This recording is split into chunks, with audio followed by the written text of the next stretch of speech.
2007 সালে মাত্র 4,500 টাকা বেতনে পোশাক খাত সংশ্লিষ্ট অ্যাক্সেসরিজ প্রস্তুতকারী একটি বহুজাতিক কোম্পানিতে চাকরি শুরু করেন মোহাম্মদ শাহরিয়ার। বয়স এখন 34 বছর। বর্তমানে তিনি Bangladesh garments accessories and packaging manufacturers and exporters অ্যাসোসিয়েশনের সভাপতি। এ পর্যন্ত সংগঠনটির সভাপতি নির্বাচিত হওয়া ব্যক্তিদের মধ্যে তিনি সবচেয়ে কম বয়সী সভাপতি। বর্তমানে 7টি ব্যবসায়িক ইউনিটের মাধ্যমে শাহরিয়ারের কোম্পানির বার্ষিক টার্নওভার $45 মিলিয়ন। পরিবার থেকে কোনো প্রকার সাহায্য ছাড়াই এমন অর্জন চারটেখানি কথা নয়। শাহরিয়ারের এই সাফল্য যাত্রার শুরুটা ছিল অত্যন্ত কঠিন। শাহরিয়ারের সফলতার এই কঠিন পথ চলার গল্প নিয়ে আজ উষার বাণী থেকে আমি মেহেদী হাসান আছি আপনাদের সাথে।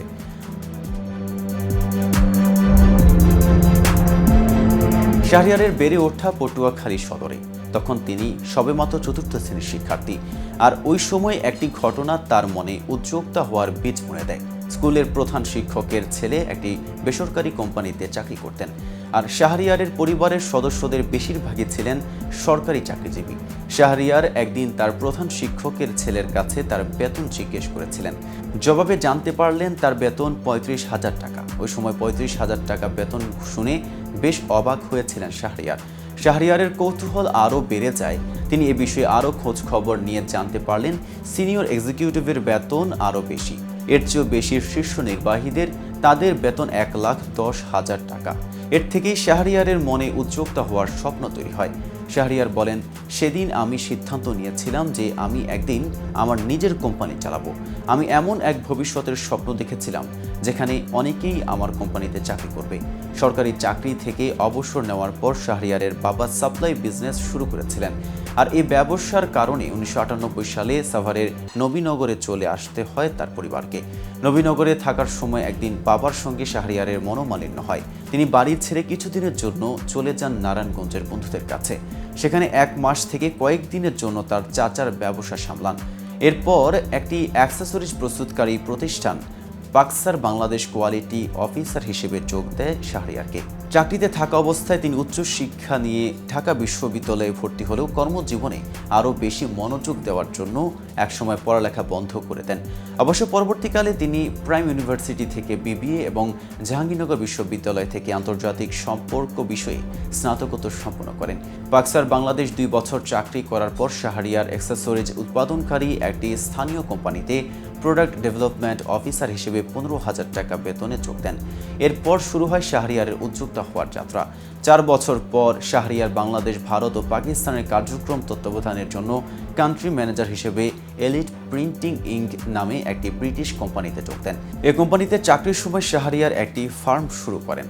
আর এখান থেকে অ্যাক্সেসরিজ নির্মাতাদের জন্য যন্ত্রপাতি, প্রয়োজনীয় কাঁচামাল ও রাসায়নিক সরবরাহ করা হতো।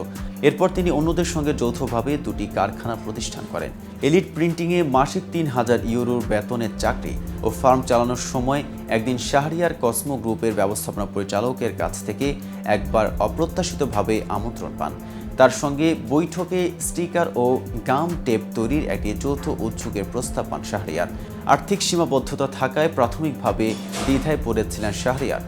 শেষ পর্যন্ত 8 লাখ টাকায় কোম্পানির 15% শেয়ার লাভ করেন তিনি। এরপর ঈশ্বরদী ইপিজেডে ফুজিয়ান এক্সপোর্ট ইন্ডাস্ট্রিজের নির্মাণ কাজ শুরু হলেও বিভিন্ন কারণে তা বিলম্ব হতে থাকে।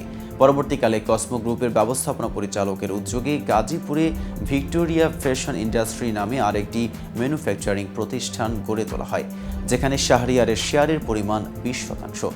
শাহরিয়ার বলেন, গাজীপুরের কারখানা স্থাপন করার জন্য কঠিন প্রচেষ্টার প্রয়োজন ছিল। আমি ভোর 6টায় বাড়ি থেকে বের হতাম এবং প্রায়ই 18 ঘন্টা কাজ করতাম।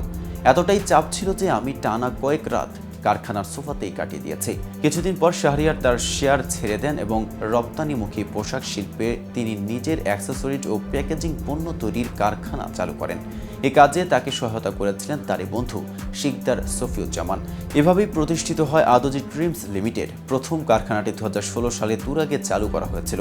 এটি চালু করার জন্য 2টি ব্যাংক ও স্পেনের এক বায়ারের কাছ থেকে সহায়তা পেয়েছিলেন তিনি। শাহরিয়ার সে সময়ের কথা স্মরণ করে বলেন, ফ্যাক্টরির প্রথম দিনগুলোতে আমি উল্লেখযোগ্য চ্যালেঞ্জের মুখোমুখি হয়েছিলাম। তিনি আরও বলেন, আর্থিক সংকট ছিল। অনেক দিন আমাকে নিজের টাকা থেকে কারখানার ডিজেল কিনতে হয়েছে। তবে অধ্যবসায় এবং প্রক্রিয়া সম্পর্কে ধীরে ধীরে আরও বেশি করে জানার মধ্য দিয়ে আমরা দ্রুতই উন্নতি করতে পেরেছি। মাত্র 4 বছরে আদোজি ড্রিমস লিমিটেড অ্যাক্সেসরিজ ও প্যাকেজিং শিল্পের একটি শীর্ষস্থানীয় কোম্পানিতে পরিণত হয়, যার 2টি কারখানা বিসিক শিল্পনগরী ধামরাই এবং আরেকটি তুরাগ এলাকায় অবস্থিত। কোম্পানিটি জারা, ম্যাঙ্গো, পুল অ্যান্ড বিয়ার এবং এলকোড ইংলিশ সহ 31টি আন্তর্জাতিক ব্র্যান্ডের জন্য অ্যাক্সেসরিজ প্যাকেজিং তৈরি করছে। তাদের পণ্য সরাসরি Vietnam, Bharat, Pakistan, Morocco, Portugal এবং স্পেনের মতো দেশে রপ্তানি হয়। শাহরিয়ার অ্যাক্সেসরিজ ও প্যাকেজিং পণ্যের পাশাপাশি কৃষি পণ্যে বিনিয়োগ করছেন। তার সার ও কীটনাশক উৎপাদনে 3টি কোম্পানি রয়েছে। আজ এ পর্যন্তই। এতক্ষণ সাথে থাকার জন্য ধন্যবাদ। নিয়মিত আপডেট পেতে ডেলুর শেরবানির সাথেই থাকুন।